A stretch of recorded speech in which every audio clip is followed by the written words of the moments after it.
19/11/2025 அன்று வானூர் வட்டம், விழுப்புரம் மாவட்டம் வானூர் வட்டம் திருவுக்கரை கிராமத்தை சேர்ந்த கணவனால் கைவிடப்பட்ட ஆதரவற்ற ஒரு பெண், அந்த திருவுக்கரையை சேர்ந்த முன்னாள் ஊராட்சி மன்ற தலைவர், இன்றைய ஆளும் திராவிட முன்னேற்ற கழகத்தினுடைய திமுகவினுடைய வானூர் மேற்கு ஒன்றிய கழக செயலாளர் இருக்கின்ற திரு பாஸ்கரன் மீது தன்னை ஆசை வார்த்தை கூறி கட்டாயப்படுத்தி ஆபாச வீடியோ எடுத்து கற்பழித்து அந்த ஆபாச வீடியோவை காட்டி மிரட்டி உன்னையும் உன் மகனையும் தொலைத்து விடுவேன், ஊரிலே வாழவிட மாட்டேன் என்று சொல்லி நான் கூப்பிடும் பொழுதெல்லாம் நீ வர வேண்டும், இல்லையென்றால் உன் ஊரிலே வாழவிட வைக்க மாட்டேன், இந்த வீடியோவை சமூக வலைதளத்திலே போட்டு உன்னை அசிங்கப்படுத்தி விடுவேன், மானபங்கப்படுத்தி விடுவேன் என்று ஒரு புகாரை கோட்டக்குப்பத்தில் இருக்கிற அனைத்து மகளிர் காவல் நிலையத்திலே கொடுத்திருக்கிறார். அந்த புகாரின் மீது வழக்கு பதிவு செய்யப்பட்டு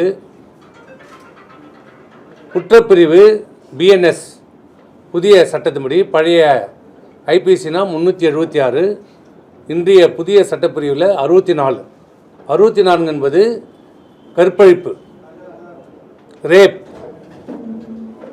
தெரியலனா திமுக காரங்க அதை பார்த்து உங்கள் வக்கீல்கிட்ட கேட்டு தெரிஞ்சுக்குங்க.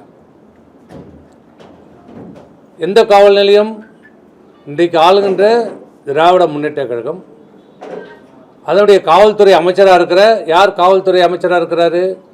தமிழகத்தினுடைய முதலமைச்சர் திரு மு.க. ஸ்டாலின் தான் காவல்துறை அமைச்சராக இருக்கிறார்.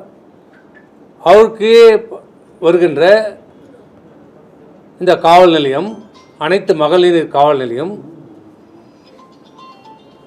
திமுகவுடைய தலைவராக இருக்கிற, அந்த கட்சியின் தலைவராக இருக்கிற மு.க. ஸ்டாலின் அவர்கள் வழிநடத்துகிற அந்த திமுகவுடைய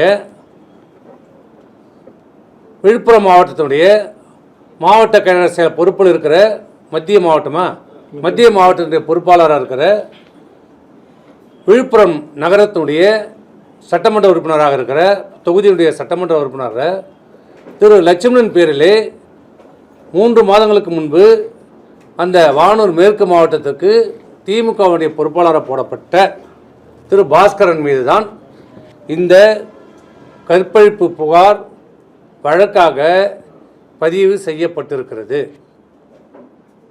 இது குறித்து நாங்கள் என்ன சொன்னோம்?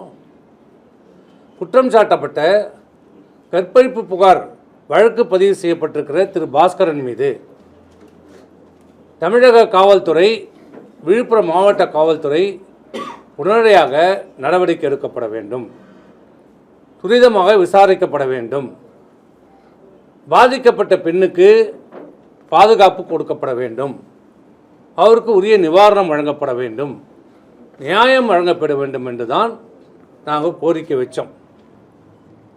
இதுமாரி பல எல்லா ஆட்சிலையும் சம்பவங்கள் சிலெல்லாம் நடக்கும்போது எல்லாரும் குற்றச்சாட்டு நடவடிக்கை எடுக்க சொல்லி எல்லாரும் சொல்லுவோம். ஆளுங்கட்சி நாங்கள் எங்கள் ஆட்சியில் இருந்தாலும் சரி, உங்கள் ஆட்சியில் இருந்தாலும் என்ன பண்ணுவோம், அந்த குற்றவாளி மீது நடவடிக்கை எடுங்க, வழக்கு பதிவு செய்யலைன்னா வழக்கு பதிவு செய்யுங்கன்னு சொல்லுவோம். வழக்கு பதிவு செய்தால் விரைந்து விசாரணை செய்து அந்த குற்றவாளியை கைது செய்து விரைந்து குற்றப்பத்திரிகை தாக்கல் செய்து அவருக்கு தண்டனை பெற்றுத்தாருங்கள் என்று கோரிக்கை வைப்போம். ஏன் இப்போது கூட கொஞ்சம் நாளைக்கு முன்னாடி முதலமைச்சர் சொன்னார், கோயம்புத்தூரில் ஒரு பாலியல் வழக்கு, தமிழக காவல்துறை, யாருடைய காவல்துறை? திரு மு.க. ஸ்டாலின் கட்டுப்பாட்டில் இருக்கிற காவல்துறை 11 மணியிலிருந்து 4:30 மணி வரைக்கும் தேடுகிறார்கள். அந்த கற்பழிக்கப்பட்ட பெண்ணை, பாதிக்கப்பட்ட பெண்ணை தேடுகிறார்கள். ஆனால் அந்த பாதிக்கப்பட்ட பெண் என்ன பண்ணுறார்? அங்கிருந்து தவழ்ந்து வந்து ஒரு வீட்டு செவுரை ஏறி குதித்து அந்த வீட்டுக்குள் மத்திய மாடிக்குள்ளே சென்று அழைத்திருக்கிறார். யாரும் வரவில்லை என்ற உடனே அந்த மாடியிலேருந்தே பக்கத்து மாடிக்கு சென்று அங்கே கதவை தட்டி அவர்கள் வந்து உதவி செய்து பிறகு காவல் நிலையத்துக்கு தகவல் கொடுத்த பிறகு, ஆனால் அது வரைக்கும் 5 மணி நேரம் இந்த காவல்துறை தேடுகிறது, தேடியதாக சொல்லுகிறது, தேடியதாக சொன்னது. ஆனால் அதில் என்ன சொன்னார் முதலமைச்சர்? தேடினாங்க, தேடல, அது அப்புறப்பட்ட விஷயம். ஆனால் சம்பவம் நடந்தது உண்மை. அந்த பெண் பாதிக்கப்பட்டிருக்கிறார், புகார் கொடுத்தாங்க, அதில் வழக்கு கூட பதிவு செய்யலை. ஆனால் முதலமைச்சர் என்ன சொன்னார்? உடனடியாக இதில் உடனடியாக வழக்கு பதிவு செய்யப்படும், விசாரிக்கப்படும், 30 நாளிலே தீர்ப்பு வழங்கப்படும். அவரே இன்ஸ்பெக்டர், அவரே விசாரணை செய்கிறார், அவரே நீதிபதியாகி நாங்கள் வழக்கு தீர்ப்பு வழங்கப்படும், பெற்றுத்தருவோம் என்று சொன்னார். வழங்கப்படும் சொல்ல பெற்றுத்தருவோம் என்று சொன்னார். சரி, கோயம்புத்தூரில் பாதிக்கப்பட்ட அந்த பெண்ணுக்கு ஒரு நீதி, விழுப்புரத்தில் பாதிக்கப்பட்ட திருவுக்கரையை சேர்ந்த அந்த பெண்ணுக்கு என்ன நீதி?